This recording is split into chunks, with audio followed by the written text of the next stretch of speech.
સુરતમાં કારગિલ વિજય દિવસની રેલીમાં આશાદીપ શાળાએ નિયમોને મૂક્યા. શાળાના વિદ્યાર્થીઓને બાઇક લઈ અને રેલીમાં મોકલવામાં આવ્યા. રેલી પૂરી થયા બાદ વિદ્યાર્થીઓ રસ્તા પર બેફામ બાઇકો ચલાવતા જોવા મળ્યા.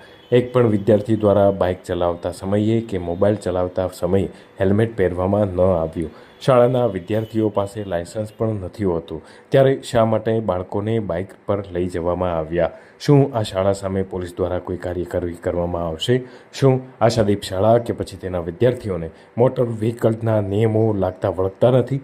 મોટી સંખ્યામાં વિદ્યાર્થીઓ મોપેડ અને બાઇક લઈ રેલીમાં પહોંચ્યા હતા.